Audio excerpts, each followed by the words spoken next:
Hello, Hibiscus. Welcome to a disrespectful month known as April. Look, April's energy is still as intense as March's was.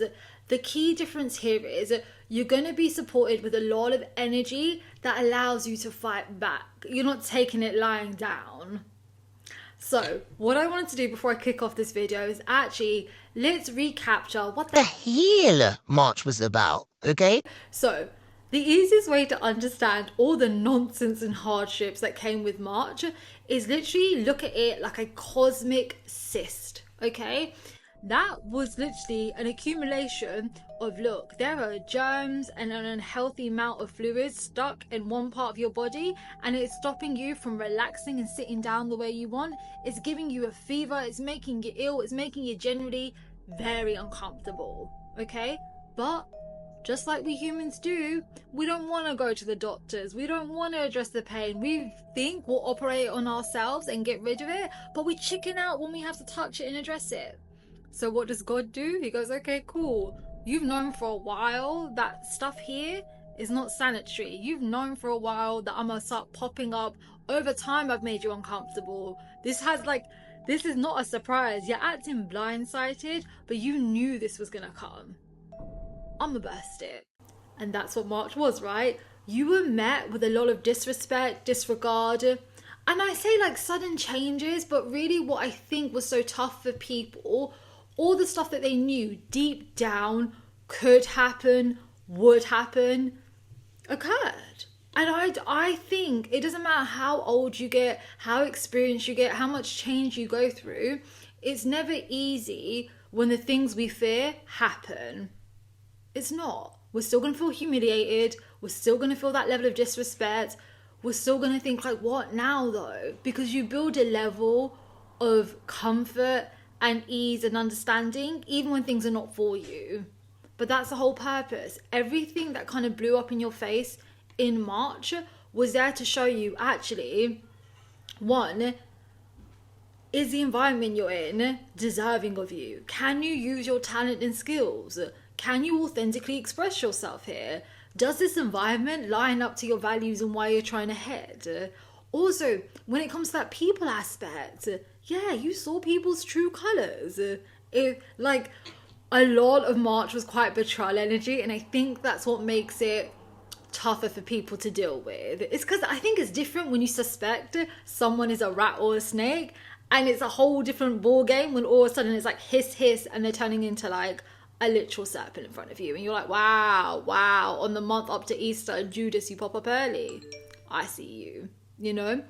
But April is still as disrespectful, but like I said, you're being blessed with a lot of energy to help you fight back. So I thought the best way to kick off your April horoscopes was to remind you, look, the same way in March, Saturn and Mars were conjunct, for the whole of April, they're still together. And listen, I know like with Starbucks spirituality, you all get scared when you see Mars. Saturn to you is like doomsday. This is simply not the case. So I wanted to kick off this disrespectful month by reminding you exactly the good aspects of Mars and Saturn and how you're going to use this energy to fight back, how you're going to use this energy to commit to the path ahead and not feel scared about the work and the changes. And with that, pow! Let's walk through my Instagram horoscope about Saturn and Mars being conjunct. Grab a cup of chai, get comfortable. We're going to get into it. So, I wanted to actually give you a wonderful story about Saturn and Mars. And I think the symbology of the story really helps people understand how to best leverage when Saturn and Mars comes together. So, in this story, Hanuman is Mars, Saturn is Saturn. Okay? Hanuman is on his way to save somebody. Hanuman hears this shrieking, this cry, this whimpering. It's really soldier story, right? Instead of running away from it, he goes towards it. He's like, no, someone's in pain, let me help them. When he stumbles upon Saturn, Saturn is in prison and he's forced to look down. So, caveat here, we have something known as Shani's gaze. So that talks about the time frame that Saturn is overseeing someone's life. Whether that's your 7.5 year Saturn return, you have it in 3 cycles. Whether that's a small transit with Saturn, or whether that's a 19-year long transit with Saturn. When Saturn looks at you, he looks at you and you will get exactly whatever you put on for show. Now, he has been locked away and imprisoned in this way because there is a tyrant king that's been ruling for a very long time. And his whole thing was, long as I don't meet Saturn's gaze, he can never interrupt my auspicious astrological transit. So it doesn't matter what I get up to. There's no one there to purify me, to challenge me, to match the karma that I put out there.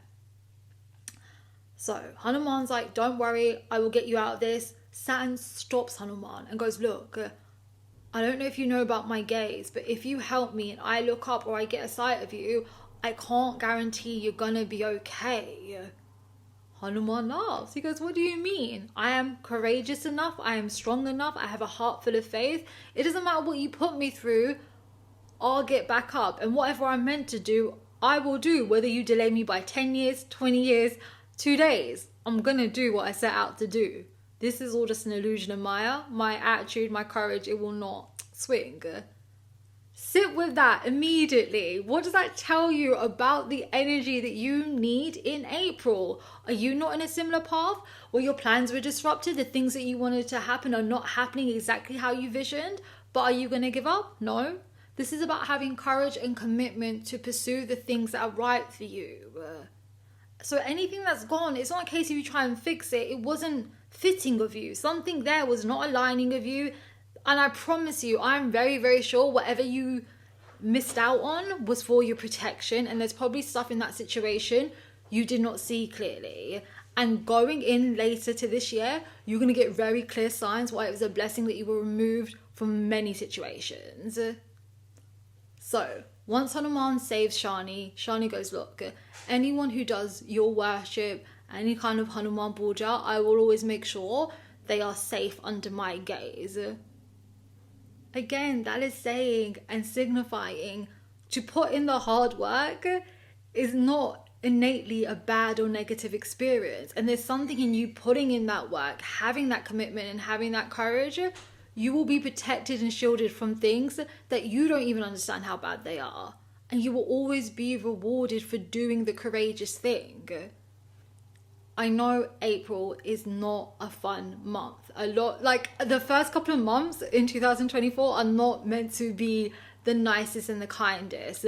They're meant to be the ones that discipline you. They're meant to be the ones that set you back on a path that is right for you. This is not about a comfort zone. This is not about it's okay.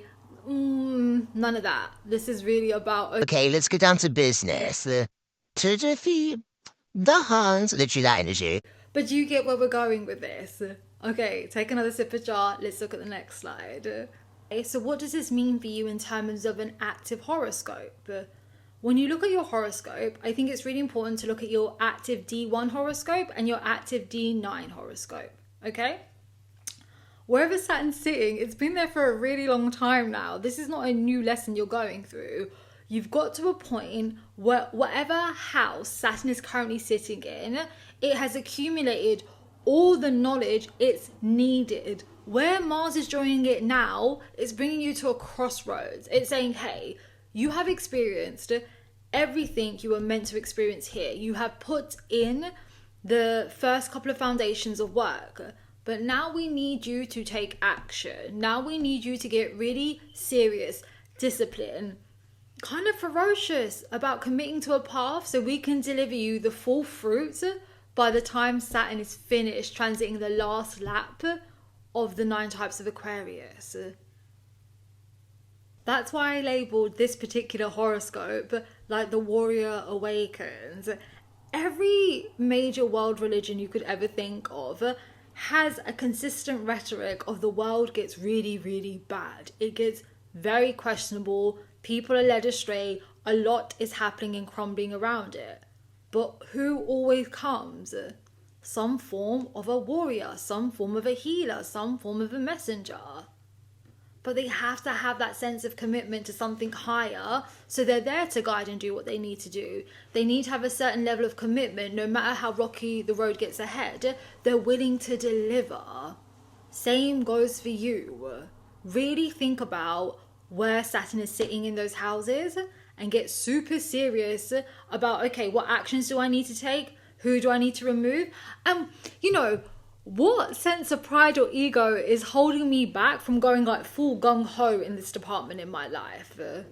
That Saturn and Mars is making you a serious player in the next chapter. And you've got to remember, we're going to enter a really auspicious transit in May. And it's going to get even luckier in June. But for us to get there and for you to get the best out of that energy, you're going to need a mindset that can leverage that energy properly. And I think it's fair to say a lot of the habits and the environments you were in, you were wasting away. It was not putting your best foot forward. It was not really authentic to you. Now we're past that. Now we're going to give you something to fight back about. Now we're going to make you passionate about something. Okay? Oh my God. I am lost. I had to do an astrology. I had to do several astrology readings in between filming this video. And I kind of forgot where we were. I remember where we were. Let's get back to business. So, Mars and Saturn are getting serious together, right? They are reawakening a sense of commitment, discipline, really giving you a lot of energy to do the work. But what's the purpose in all of it? Okay, so Mars and Saturn are meeting up together in a sign called Shatabhisha. If you're new around here, Shatabhisha is Aquarius type 3 to 6. Let's break this down together. Okay, so Shatabhisha is known as 100 demons and 100 healers. It symbolically talks about someone dealing with self-inflicted wounds, right? If you think about the house that Saturn has been sitting in for a while, think about the limiting beliefs that you have overcome. Think about the things it has got to made you address about yourself that were not so great. And now you're like closing that up. You're understanding, okay, I've got to function a little bit differently. Or that belief I had about that thing isn't right. It's making you mature. It's making you grow up so you can pick up the abundance by the time we finish Saturn being in Aquarius. That is promised. I think a key thing is, right, when you look at the ruling deity of Shatabhisha, it's Varuna. Varuna is who? The cosmic god of justice. He delivers karma. The god of rain and the lord of Maya. Maya's what? Illusions. Rain can wash those away. Justice. There is something good at the end of breaking away from those illusions. So once again, yeah, I know March was a really disrespectful and painful month. April feels equally as heated, but be sensible and grounded and understand all these realizations you're having is to put you in a position where you can't be taken for an idiot. Where you are in a place where you literally, people understand, respect you, know what you're about, and you get that accordingly. That's why Shatabhisha is known as a mystical healer. It can resolve wounds that we don't understand. It can break through barriers that we're not even perceiving. So again, I'm telling you, wherever you felt blocked, where Saturn's currently sitting, you're going to start seeing a breakthrough. But unsurprisingly, there's an element of you getting really serious, disciplined, committed, energized, and in a healthy state so you can get everything that's right for you. Okay? I think another thing that's very cute about this sign, Varuna, who's its ruling deity, he always travels with his bestie, Mitra. Mitra is literally known as the divine friend.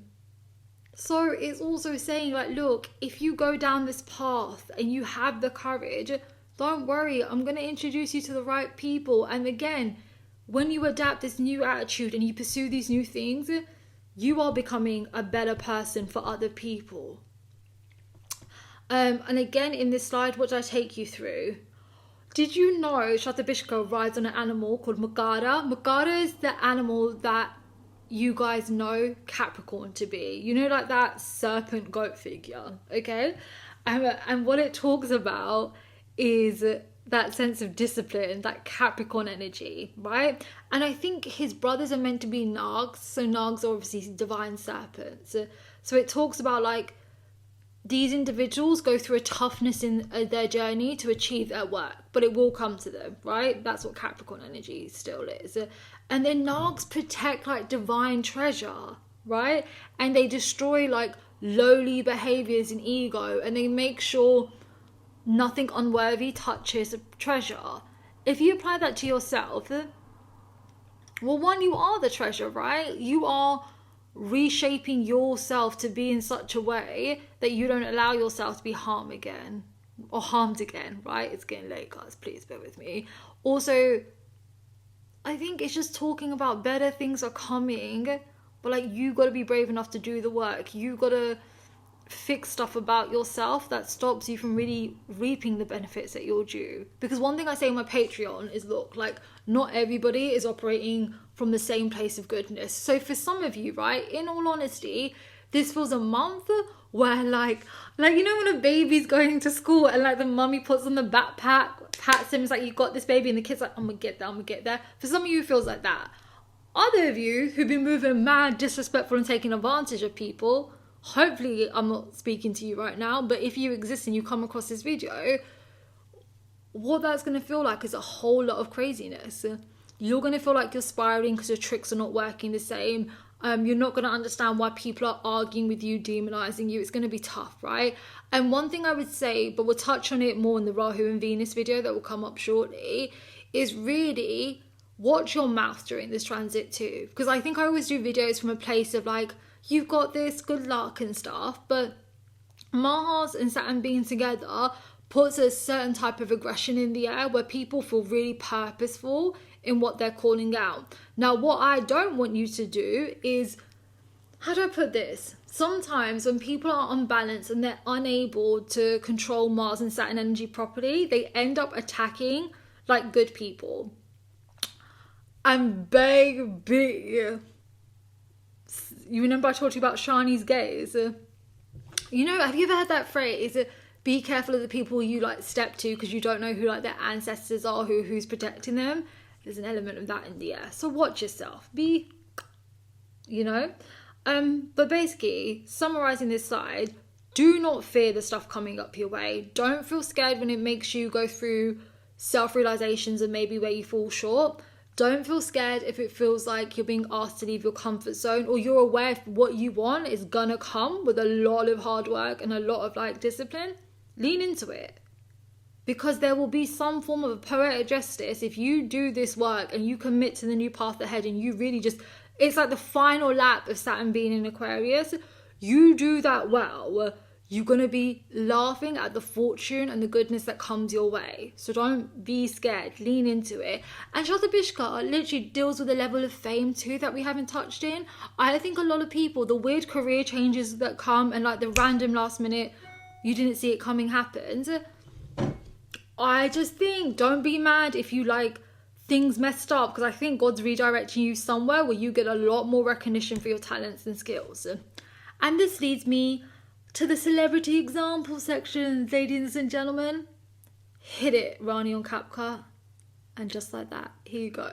Okay, so I thought a good example would be to break down celebrities who have like Mars and Shatabhisha and then Saturn and Shatabhisha. And I found such interesting people. So Mars and Shatabhisha, you have a Jane Fonda, you have Anthony Bourdain, you have a Kelly Rowland. It's hot energy, it's giving cultured babe, it's giving for the people. So either way, Mars and Shatabhisha talks about like a selfless hero, someone who's unconventional, right?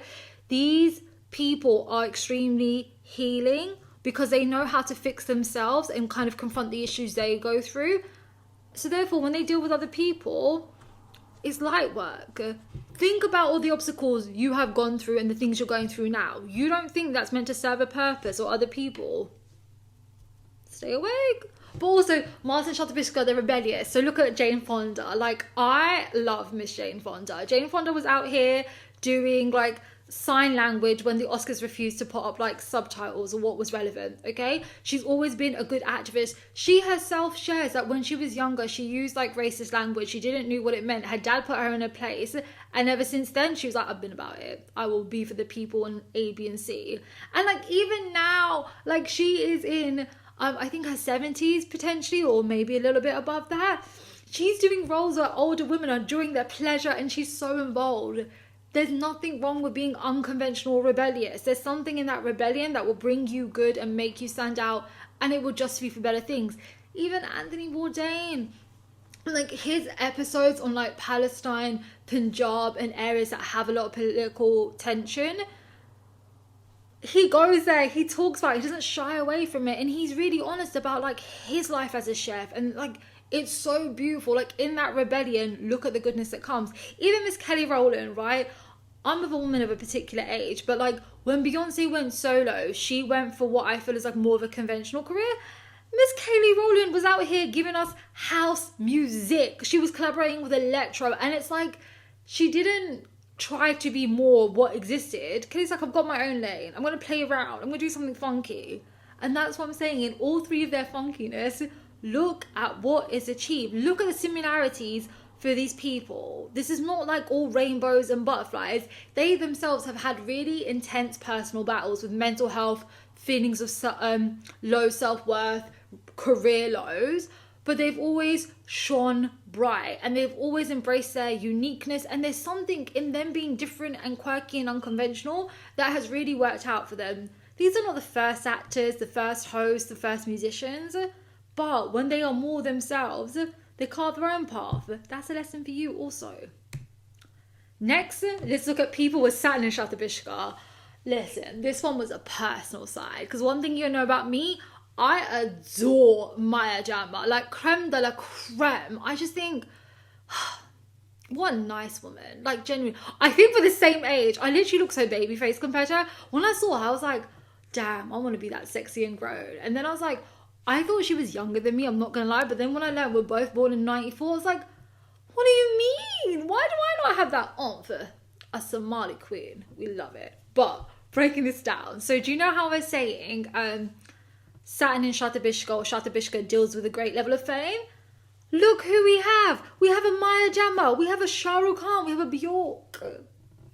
I want to break this down, okay? So Shatabhisha is actually referred to as the king's lucky star, right? So it's very likely when we meet people with Saturn and Shatabhisha with other supporting elements, we know these people will have a great level of fame or recognition. The next thing I wanted to say is, the thing that's really wonderful about Saturn and Shatabhisha is all these people, they don't come from like money or conventional families, right? They literally, again, are not afforded that luxury, but having that fight of Shatabhisha, that ability to defy like societal norms, not allow anyone to dictate to you or restrict like what you know you can do for yourself.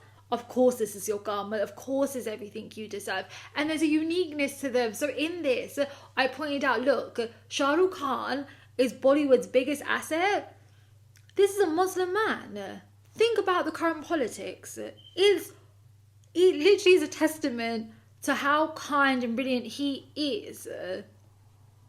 Even Maya Jama, this is a girl who comes from a working class background, is half Somalian, half Swedish. These identity labels are not favoured in England. England, we have deep issues with racism, classism, all of that. And Maya Jama is what? The UK's darling? Say less. And even Bjork is literally one of Europe's like favourite musicians. This is a neurodivergent woman from Iceland. Could you imagine? But that's what I'm saying to you. Don't be put off if your path looks a bit booky right now. Don't be put off if you think you don't fit a certain kind of identity or type that would succeed in the thing you want to do.